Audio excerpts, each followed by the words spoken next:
पुल के उस पार।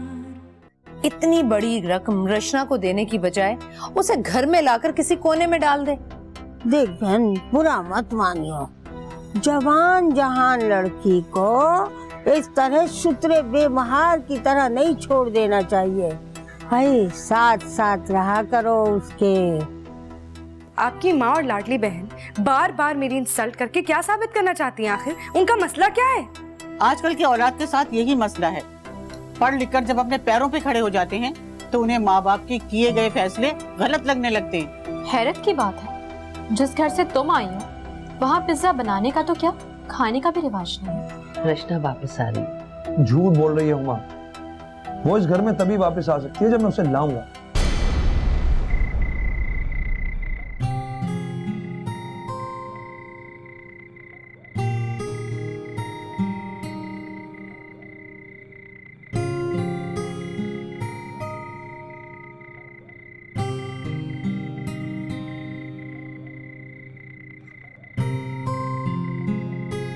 हुमा, मुझे तुमसे कुछ बात करनी है सबक के सिलसिले में। अगर आपकी बात हम दोनों की पर्सनल गुफ्तगू के मुतालिक है तो मैं इस बारे में कुछ नहीं कहना चाहती। मैं उस औरत का नाम भी सुनना नहीं चाहती। रुको, तुम्हें बात करनी पड़ेगी। मेरे समझ में ये नहीं आता कि तुमने फोन करके उसे मेरे बारे में बददिल क्यों कर दिया। उसने साफ इनकार कर दिया शादी से। इनकार की वजह मैंने, रचना भाभी। अम्मी को ये खबर मिल गई है कि रचना भाभी वापस आ गई है, इसलिए उन्होंने इनकार किया। साफ सी बात है। और तुमने ये खबर अपने अंदाज में पहुंचा दी होगी।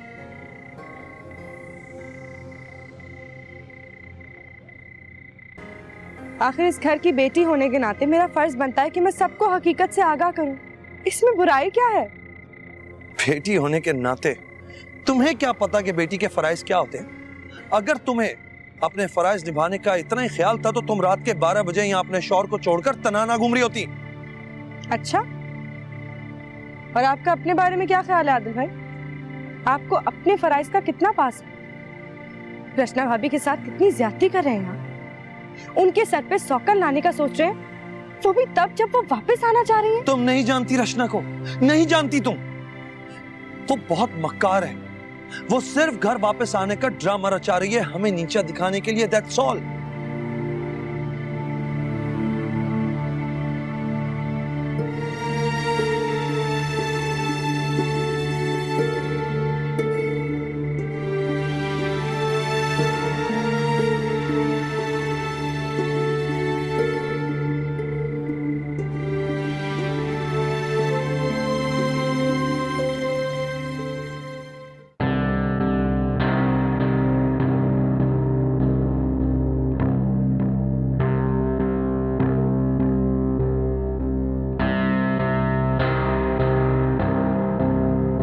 अभी तक सोए नहीं आप? क्यों? तो मेरे सोने का वेट कर रही थी? मुझे आपके सोने या जागने से कोई फर्क नहीं पड़ता।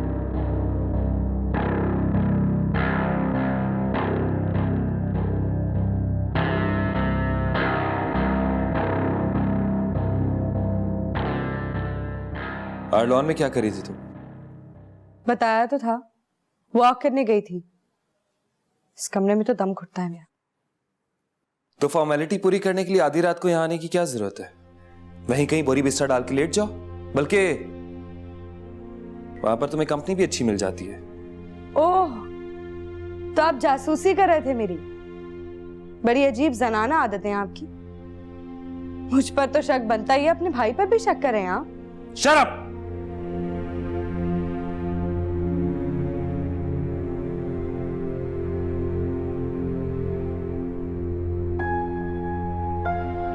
मेरा वो मतलब हरगिज नहीं था।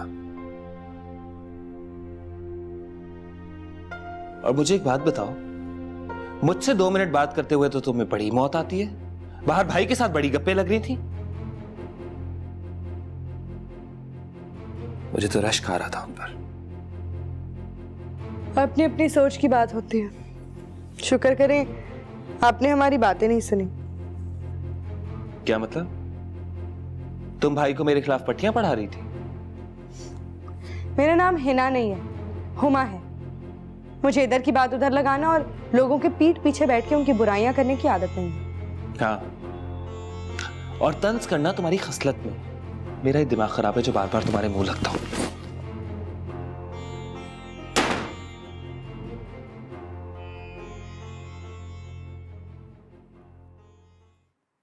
अल्लाह, हाय, अरे टांगे टूट गई चल चल के, हाँफ गई। हाय, जवानी में तो दौड़ दौड़ के मीलों चल लिया करते थे, और ये बुढ़ापा, हाय हाय, अरे बुआ, हाँफ गई दो कदम चल के। अरे बुआ, इस तरह से अचानक? अरे हाय हाय, ए भैया, सवाल जवाब बाद में करना, मेरा तो गला खुश्क हो रहा है, पहले कुछ ठंडा पिलवा दो। तुम्हारा हलक गर्मी सर्दी की शिद्दत से नहीं सूखता, बल्कि घर घर जाकर बेतुका बोलने से सूखता है। खैर बताओ, कहाँ से आ रही हो? अबे कल ही अपने गांव से आई थी, सीधी हिना बिटिया की ससुराल चली गई। वहाँ पता चला कि वो यहाँ रहने के लिए आई हुई है, तो बस इनके बगैर मेरा तो वहाँ दिल लगता नहीं है। लिहाजा मैं जो हूँ ना, वो सुरैया खानम के घर चली गई और रात में ही गुजारी मैंने। ओह, सुरैया आंटी के पास? हाँ भाई, हमें पता तो है, वहाँ तो आपका दिल बहुत लगता है। मजा आया होगा खूब, बड़ी बातें की होंगी दोनों ने। खूब गुजरी होगी जब मिल बैठी होंगी बातूनी दो। आए छोड़ो इन बातों को, आए अब वो गपशप की महफिलें कहाँ। अरे क्या जमाना था। आए वो पानदान की संदूकची, वो शरबत ठंडा ठंडा, और वो भी इलायची वाला।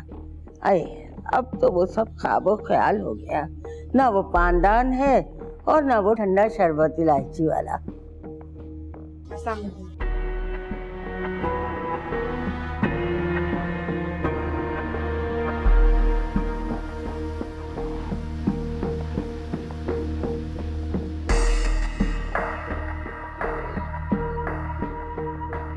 सुभान अल्लाह, शुक्र अल्लाह। अरे ये पानी तो शरबत का काम कर रहा है, कलेजा ठंडा कर दिया इसने।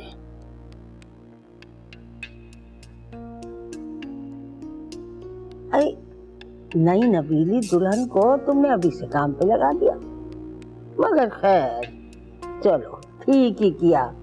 अरे इनको अभी से अपनी औकात दिखा दी, वरना ये बहुएं हट हराम हो जाती हैं। अगर तिनका तोड़ने को कहो तो आंखें दिखाती हैं, सारा दिन पड़ी ऐंठती रहती हैं, हिल के पानी तक नहीं पीती। पता नहीं क्या हो गया है आजकल की बहुओं को। हाँ, मगर सब एक जैसी नहीं होती। हाय, कुछ तो ऐसी होती हैं कि जिनके नाज नखरे उठाने को दिल चाहता है। बस जी चाहता है कि वो हुक्म चलाती रहे, राज करती रहे। आए जैसे कि अपनी बिटिया, ये अपनी लाडली हिना बिटिया। अरे बुआ, मैंने अपनी बिटिया को इसलिए थोड़ी ब्याया था कि जाकर वहाँ के बर्तन धोए, कपड़े धोए। हाथ तो जरा देखो मेरी बेटी के, कैसे नाजुक हैं। अल्लाह नजर बद से बचाए हमारी बिटिया को। अरे बुआ, तुम हो ना, तुम्हें हिना के साथ क्यों भेजा है? इसलिए कि तुम अच्छी तरह से इसकी देखभाल कर सको। और सुनाओ, क्या हालात चल रहे हैं जीनत आपा के घर? आए बस गई थी, ठंडा ठंडा माहौल था। आई गुड़िया अपने कमरे में सो रही थी और जीनत बेगम घर की चौकीदारी कर रही थी। हाँ, और सबा कहाँ थी? वो अरे मॉम, क्या बताऊं आपको सबा भाभी के बारे में। घर में कहाँ टिकती हैं वो, निकली होंगी नौकरी के बहाने सैर सपाटे करने। क्यों बुआ, ठीक कह रही हूँ? नौकरी? बकौल सबा मैडम के, वो आजकल नौकरी कर रही हैं ताकि किसी के आगे हाथ ना फैलाना पड़े। अच्छा, सबा ने नौकरी कर ली और तुमने मुझे बताया तक नहीं? मानो तो सच कहूँ, अब समझी। अरे सफेद चाय में इतना बड़ा काला झूठ, और वो भी दिन दहाड़े। तोबा तोबा, भाई लोगों को खौफ खुदा नहीं आता, मुंह भर भर के झूठ बोलते हैं। और ये जो जीनत बेगम है ना, अरे ये तो जमाने भर की झूठी निकली। मुझसे कहने लगी कि गुड़िया का नतीजा आया है, स्कूल से फोन आया था, वहीं गई है। अरे गुड़िया कैसी हड़बड़ा रही थी, बस इसलिए ये सब कह रही थी कि मैं बात की तह तक ना पहुंच सकूं। जैसी सब आई उसको कमरे में घुसा दिया। अरे मैं तो उड़ती चिड़िया के पर गिन लेती हूँ, मानो तो सच कहूँ। देख लिया कितनी तेज है तुम्हारी सास। तुम सारे इल्जाम हुमा और सबा पर लगाती हो, लेकिन तुम्हारे घर में जितनी भी साजिशें होती हैं ना, सारी जीनत आपा की वजह से होती हैं। पता नहीं वो कब तक ये सब कुछ सबा के लिए करती रहेंगी। इतना दर्द तो सगी माँ के दिल में भी नहीं होता अपनी बेटी के लिए। यकीन है मुझे, कुछ ना कुछ घोल के पिलाया है इस औरत ने उसको। अरे मैं तो कहती हूँ इसमें भी कोई खास बात है। अरे जीनत बी के पास जरूर कोई जायदाद वगैरह है, जिसका पता महारानी सबा को चल गया है और उन्होंने उनको अपनी मुट्ठी में ले लिया है। अरे अब देखते रहना, ये जो अली और हुमा है ना, ये तो मुंह देखते रह जाएंगे। जिस दिन जीनत बेगम की आंख बंद हुई, सबा सब कुछ समेट समाट के 9-2-11 हो जाएगी और हुमा और अली बेटा बस देखते ही रह जाएंगे। अब बेटा मर्द एक तो क्या 3-4 शादियां कर सकता है, चाहे वो औलाद की कमी की वजह से हो या घर में बेसुकूनी की वजह से। कामरान, मैं अम्मी के घर जाना चाहती हूँ। हाँ, अम्मी के घर, अभी और इसी वक्त।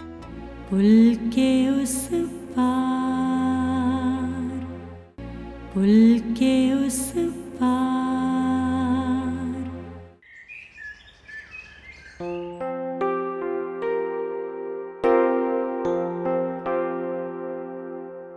ये लो, ये जवाब आया है आदिल के वकील का। वो तुम्हारी सारी वाजिबात अदा करने को तैयार है जो उसने अपने कारोबार में लगाई, प्लॉट बेचकर। अब तो खुश हो ना? नहीं, मैं खुश नहीं हूं। ये चंद लाख रुपए मेरी उजड़ी हुई जिंदगी की बहारें वापस नहीं ला सकते और ना ही मेरे आंसू साफ कर सकते हैं जो मैंने अपनी हर मुर्दा औलाद को गोद में उठाकर बहाए हैं। ना ही उन लोगों की नजरें बदल सकते हैं जिन्होंने बार बार मुझे मलामत किया और बांझ और मनहूस कहा। तो तुम तलाक क्यों नहीं ले लेती उस शख्स से? तलाक? क्या तलाक मुझे ये सब कुछ लौटा सकती है? नहीं, मेरे माथे पे लगा ये बदनुमा दाग सिर्फ और सिर्फ उस सूरत में साफ हो सकता है जब मैं अपनी बेगुनाही साबित कर दूं। वो इतना बेवकूफ नहीं कि अपनी खामियों और कोताहियों के सबूत साथ लेकर फिरता रहे। कैसे साबित करोगी तुम?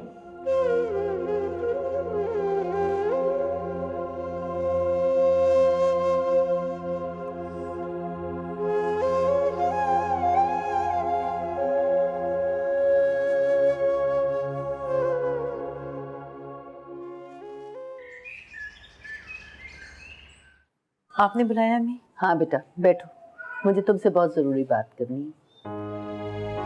वो आदिल से मैंने बात की थी रचना के बारे में, लेकिन वो उसे किसी कीमत पे दोबारा घर लाना नहीं चाहता। और रचना? उससे तुम्हें क्या लेना देना? देखो वो खुद घर छोड़कर गई है और अब वो कुछ भी कहती फिरे कसूर उसका है। तुम लोगों को फर्क नहीं पड़ना चाहिए। और फिर बेटा मर्द एक तो क्या 3-4 शादियां कर सकता है, चाहे वो औलाद की कमी की वजह से हो या घर में बेसुकूनी की वजह से। लेकिन मर्द एक बीवी के होते हुए दूसरी शादी कर सकता है। तो तुम अपने आप को क्यों मुजरिम समझती हो? इस मामले में तुम्हारा कोई कसूर नहीं। और रचना का? फिर वही बात बेटा, रचना घर खुद छोड़ के गई है, उसके साथ कोई जुल्म या नाइंसाफी नहीं हुई है। अब वो जो भी करे भुगते खुद। लेकिन मैं नहीं समझती कि आदिल की दूसरी शादी का सुन के वो उस घर में दोबारा आएगी। अमीजान, बात रचना की नहीं, हुमा की भी है। बहुत बददिल हो गई है मुझसे, एक हद तक बदगुमान हो गई है। ससुराल है उसका, एक घर में होते हुए मैं हुमा की बेरुखी और नफरत कैसे बर्दाश्त कर सकती हूँ? आदिल के घर वालों के रवैये से मुझे कोई मतलब नहीं। हुमा मेरे बारे में क्या सोचती है, ये बात मेरे लिए बहुत मायने रखती है, मगर आप नहीं समझेंगे।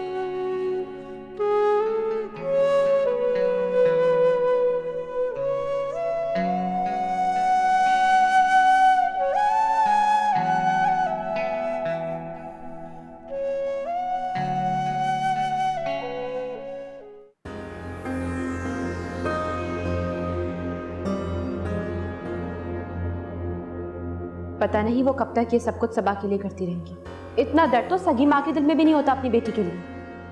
यकीन है मुझे, कुछ ना कुछ घोल के पिलाया है इस औरत ने उसको।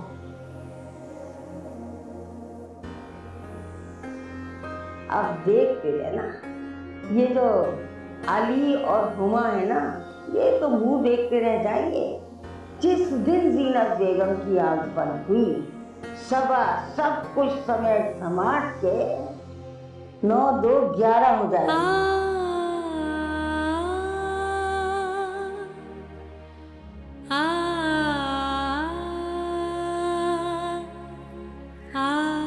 कामरान, मैं अम्मी के घर जाना चाहती हूँ। हाँ, अम्मी के घर, अभी और इसी वक्त।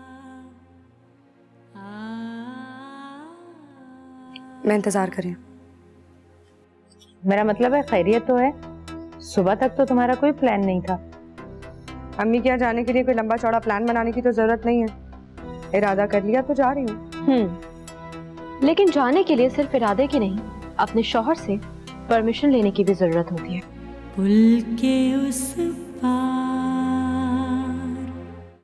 पुल के उस पार। मॉम, ये कलर तो आप पे बहुत सूट करता है।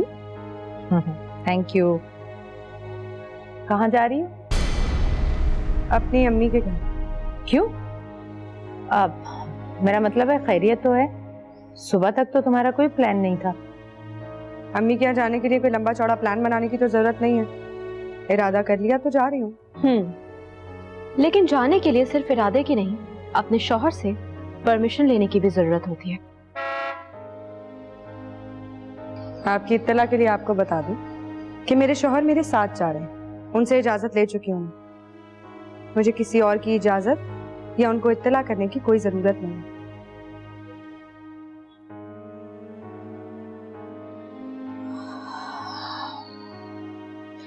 बहुत ही बददिमाग लड़की है ये। वैसे टोपो के घर से खैरियत तो है ना? हाँ, क्यों? नहीं, वैसे नॉर्मली तुम वहां जाने का नाम तक नहीं लेती, और आज इस तरह अचानक। मैं ऐसी ही हूँ, हर 2 मिनट बाद मेरा मूड बदल जाता है। रियली? ये तो बहुत ही खतरनाक बात है। अरे मामा, टेंशन मत लें आप। मैंने बुआ को फोन कर दिया है, कह दिया है कि फौरन वापस आए और जाए पुप्पो के घर पे, वो भी बगैर बताए हुए छापा मारे, ताकि पता तो चले कि ये माँ बेटी मिलकर क्या मिली भगत कर रहे हैं। मेरा तो मशवरा ये है कि आप अपने मुस्तकबिल को दाव पर न लगाएं किसी ऐसे शख्स के लिए जो इतना तंग नजर हो और बदगर्ज हो। आदिल भाई रचना को इतनी बड़ी रकम वापस करने पे आमादा हो चुके हैं, वो उसे इस घर में वापस क्यों लेकर आएंगे? मानो तो सच कहूँ, मेरी नजर में एक रिश्ता है बहुत बढ़िया। वो जो परले मोहल्ले में रहते हैं ना अपने शेख साहब, अब जिनकी बर्तनों की दुकान है, वो तीसरी शादी करने के ख्वाहिशमंद हैं। बनता जाए धीरे धीरे एक फसाना प्यार का, पुल के उस पार, पुल के उस पार